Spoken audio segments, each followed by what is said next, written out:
Hoy día encontrar empleo se ha convertido en un desafío titánico, incluso hasta para las personas con un buen currículum, especialmente para las personas jóvenes. A pesar de vivir en un mundo donde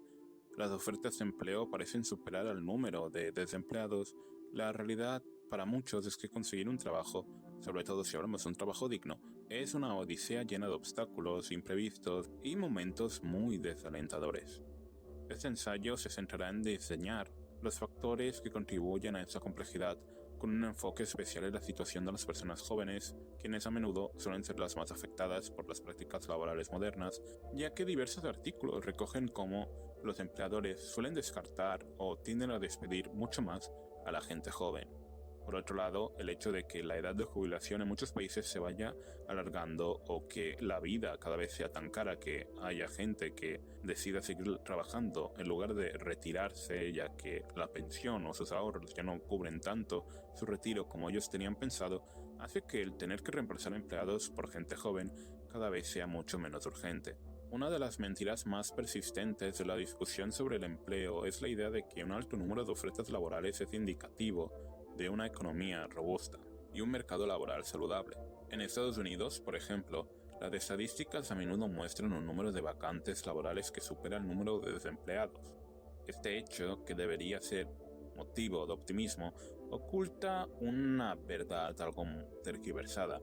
Muchas de esas ofertas no están diseñadas para ser ocupadas. De hecho, según un informe del Departamento de Trabajo de Estados Unidos, en múltiples ocasiones el número de ofertas de empleo ha superado los 10 millones, mientras que la cantidad de personas desempleadas ha sido menor a 8. Ese desajuste no solo refleja una distorsión en la oferta, sino también sugiere la existencia de prácticas poco leales por parte de las empresas. Y obviamente, antes de que alguien lo comente, entiendo que el hecho de que haya una oferta de programador senior en una empresa no significa que Juan, el que hasta hace 2 días era un panadero y no sabe ni hacer la configuración básica de su teléfono móvil, deba ocupar el puesto. Pero la situación sí que se vuelve sospechosa cuando se comprueba que, de hecho, sí hay candidatos que cumplen los requisitos para muchas de las ofertas, y aún así los empleadores o las empresas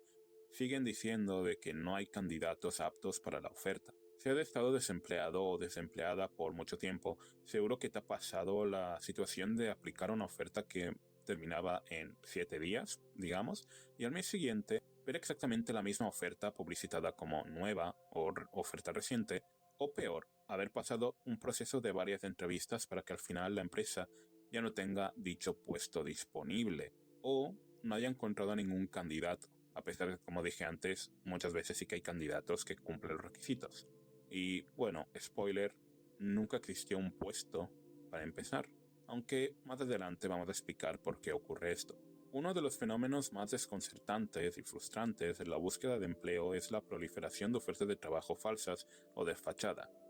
Este tipo de prácticas, aunque puedan parecer irracionales y para mucha gente en redes sociales cuando se comenta esto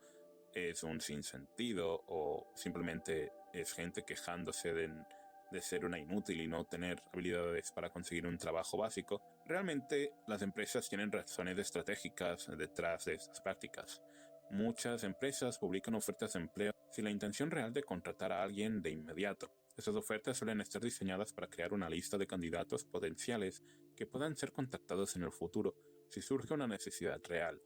Seguramente te ha pasado de aplicar a una oferta de empleo y que te llamen 6 o 3 meses después para preguntarte si sigues interesado o interesada en dicho puesto, cosa que se podría llegar a entender de trabajos que requieren una alta calificación o de una naturaleza muy delicada, y por tanto requiere mucho más tiempo escoger a la persona indicada o todo el papeleo que conlleva contratar a una persona. Pero este no siempre es el caso. En ocasiones esta situación se puede dar para trabajos de almacén, preparando empaques de productos, o en una tienda de ropa, doblando camisetas. Y para que quede claro, con este ejemplo hablamos de ofertas de empleo que por su naturaleza tienden a buscar gente que pueda iniciar el trabajo de inmediato o en un corto plazo de tiempo y no en 6 meses. Este fenómeno es especialmente común en sectores altamente competitivos, donde las empresas prefieren tener a su disposición un banco de talentos listo para ser explotado en cualquier momento. Por ejemplo, en el sector tecnológico o de la comunicación, donde los proyectos pueden surgir y desaparecer con rapidez,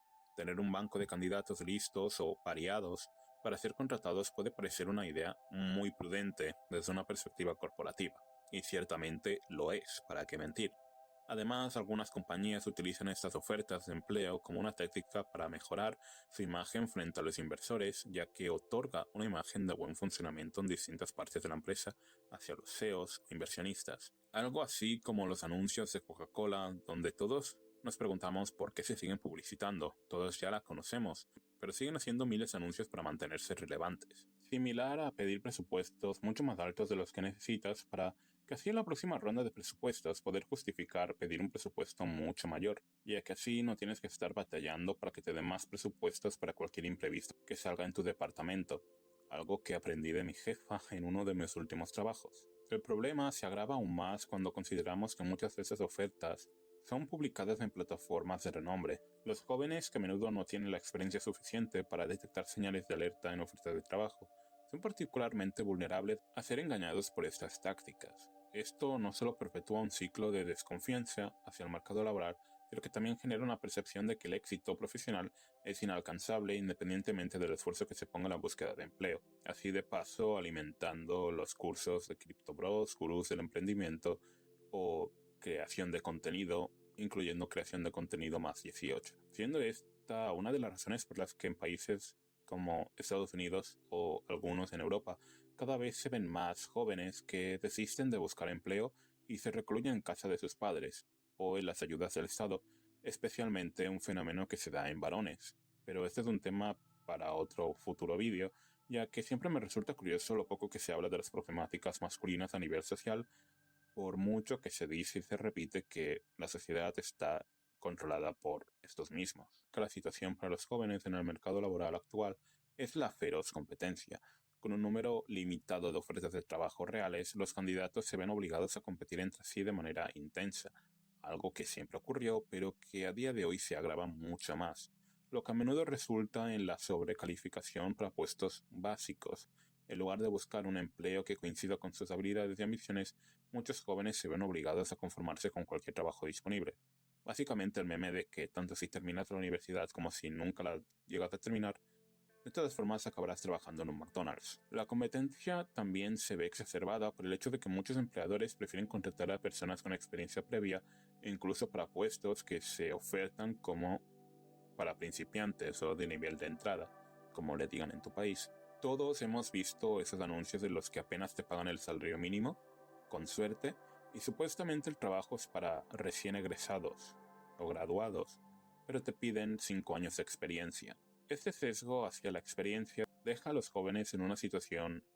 desesperante donde se les pide que tengan experiencia para obtener un trabajo, pero no pueden obtener experiencia sin primero conseguir un trabajo, ya que los trabajos que sirven para obtener experiencia buscan a gente que ya tenga experiencia.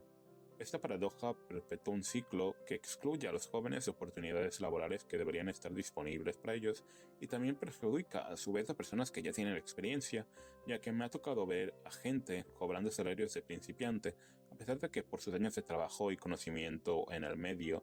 deberían ser el manager de ese lugar como mínimo. Pero cuando hay mucha competitividad para conseguir un puesto de trabajo y la economía de tu país no es la mejor del mundo, al final te acabas conformando con cualquier trabajo, ya que tienes que pagar la comida, la renta, y si tienes una familia tienes muchos más gastos de los que hacerte cargo. Pero dicha competitividad es interesante, ya que es cierto que hay mucha gente sobrecualificada, pero al mismo tiempo hay profesiones al riesgo de la extinción, como el de ser electricista, carpintero o pintor, lo cual irónicamente se debe a décadas y décadas de padres y gobiernos hablando de que la universidad lo es todo en la vida y que de lo contrario eres un despojo social si no tienes un título.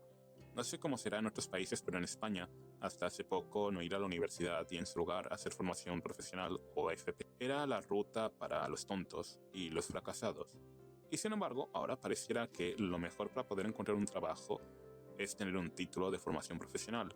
ya que contrario a la universidad, que se basa en la mayoría de carreras en pura teoría y con suerte algo de práctica, la AFP o formación profesional es básicamente práctica, como su nombre indica, incluyendo sectores que no están tan saturados y que irónicamente, debido a eso, el empleado puede negociar mucho más su salario o sus beneficios o incluso llegar a emprender sin tener tanta competencia, ya que, como he dicho, no es un sector tan saturado o con gente con el conocimiento suficiente para ofrecer los servicios. La falta de oportunidades de crecimiento interno es otro factor clave que contribuye al mal estado del mercado, aunque obviamente eso ya no se trata de conseguir trabajo, pero creo que va bastante relacionado. Irónicamente, esto puede ser beneficioso para ti si ya tienes experiencia y ya estás en un trabajo. Muchas empresas prefieren externalizar las funciones a través del outsourcing, es decir, buscar gente fuera de la empresa, en lugar de invertir en el desarrollo de talento interno. Esta tendencia está impulsada por la percepción de que es más rentable y menos arriesgado contratar a personal externo con experiencia específica que promover a los mismos empleados dentro de tu empresa, ya que así evitas el riesgo asociado a promocionar empleados internos que podrían no estar a la altura de sus nuevas responsabilidades como tenías previsto, ya que todos sabemos que hoy en día eso de dar tiempo de adaptación y capacitación a los empleados a las empresas les provoca bastante rechazo, haciendo que en la práctica terminen contratando a 3 personas, despiden al promocionado y lo reemplazan con una persona nueva, y tienen que también cubrir el puesto inferior que dejó la vacante del recién promocionado que fue despedido. Mientras que si simplemente contratas a una persona nueva, en lugar de promocionar a alguien, te aseguras de que esa persona ya tenga experiencia en el puesto y la persona inferior que estaba sobrecualificada y que por eso la quieres promocionar, siga en el mismo trabajo de siempre y te asegure hacer el trabajo de 2 personas en una sola porque está sobrecualificada. Aunque esto puede ser rentable a corto plazo, genera un entorno de trabajo donde los empleados se sienten estancados y desmotivados, generando que a la mínima oportunidad se vayan a un mejor postor. Esto en algunos sectores puede ser irrelevante, pero en otros donde el conocimiento de la industria y la misma empresa es crucial para el desempeño es un arma de doble filo, ya que la jugada te puede salir muy mal. Sin embargo, para algunas personas también puede ser muy beneficioso, ya que se ha reportado y ya está más que estudiado que una de las formas de mejorar tu salario, incluso si ni siquiera cambias de puesto laboral, es simplemente irte a una empresa nueva, donde puedes llegar a tener mucho más poder de negociación en la entrevista y así tener un salario superior. Y ya que estábamos hablando de la competitividad, uno de los problemas más frustrantes para los solicitantes de empleo es la longitud y la complejidad de los procesos de aplicación, incluso para trabajos que no requerirían una gran preparación o experiencia previa. Esta tendencia ha convertido la búsqueda de empleo en, irónicamente, un empleo en sí mismo. En los últimos años ha habido un notable aumento en la complejidad y duración de los procesos de solicitud de empleo, incluso para puestos que no requieren un alto nivel de habilidad, preparación o conocimiento, como trabajos de cajero en una tienda o un mesero o camarero en un restaurante. Lo que antes podía ser un proceso simple de completar un formulario básico y una entrevista rápida, ahora a menudo implica aplicaciones en línea que pueden tardar 30, 40 o una hora en completarse. Esos procesos extensos generalmente incluyen etapas como formularios detallados que requieren la misma información que ya está en tu currículum, cuestionarios de personalidad, pruebas de aptitud y en algunos casos entrevistas en vídeos automatizadas. Aunque esos pasos pueden estar justificados para puestos de alta responsabilidad o que requieren habilidades específicas, son excesivos, como ya he dicho, e innecesarios para trabajos de baja calificación, lo cual puede ser una experiencia muy tediosa si eres una persona desesperada por encontrar trabajo, ya que no te enfrentas a tener que hacer este proceso una o 2 veces, sino bastantes veces para los trabajos que supuestamente no requerirían tanta preparación y por tanto tendrías muchas más oportunidades de conseguirlo, lo que hace que antes aplicar a ofertas laborales no durara tanto tiempo, ahora debas reservar bastantes horas de tu día para poder aplicar a un par de trabajos, lo que es poco beneficioso, al menos para la persona que aplica, ya que todos sabemos que hoy día para conseguir trabajo mucha gente tiene la experiencia de haber mandado más de 500 currículums para que apenas 5 o 10 lugares distintos le hayan dado una mísera entrevista. Pero esto en realidad también es perjudicial para la misma empresa, ya que acaba desalentando a buenos candidatos que por su currículum o por ya tener ofertas no necesitan estar invirtiendo 2 horas de su vida para cada aplicación que hacen y pueden ser mucho más selectivos. Otro de los motivos y de los más frecuentes que puedo ver en esto es que muchos reclutadores, es decir, personas de recursos humanos por lo general, parecen no entender realmente los requisitos del puesto laboral para el que estás aplicando. Es decir, a menudo los reclutadores tienen un conocimiento superficial o incompleto de lo que implica realmente el puesto, lo que lleva a la creación de descripciones de trabajo que no son muy exactas sino que también son imposibles de cumplir. Este problema se agrava especialmente en sectores técnicos y especializados donde las habilidades y experiencias necesarias para el trabajo son complejas y muy específicas, y no hay razón por la que un empleado de recursos humanos debiera reconocer cada habilidad para cada trabajo en esa empresa. Esta desconexión entre los reclutadores y los puestos de trabajo es particularmente evidente en ámbitos como la tecnología. Un ejemplo famoso de este fenómeno es el caso de Guido van Rossum, el creador de Python. Si bien no fue exactamente rechazado por la falta de experiencia, hubo una anécdota que generó mucho ruido en redes sociales. Se trata de que en algunos procesos de selección, empresas que buscaban desarrolladores expertos en Python no consideraron la candidatura de Guido porque este no cumplía con ciertos requisitos de experiencia definidos por la propia empresa. Esto es bastante irónico, ya que estamos hablando de una de las personas que diseñó y popularizó dicho lenguaje de programación. Otro caso similar es el de Hadi Partovi, cofundador de Code.org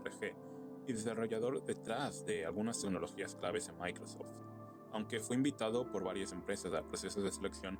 en algún momento se enfrentó a la paradoja de no cumplir con los requerimientos formales de experiencia con tecnologías que él mismo ayudó a crear o promover. Entiendo que este tipo de situaciones parecen extremas, pero ilustran un problema mucho más generalizado: la falta de comunicación y comprensión entre los equipos de recursos humanos y los departamentos técnicos especializados. En mi caso, que me muevo más en el tema de los medios, y imagino que algunas personas que estarán viendo este vídeo habrán vivido la experiencia de estar aplicando a trabajos y que te pidan ser experto en edición, en marketing, en redes sociales, en programación o en diseño gráfico, todo al mismo tiempo,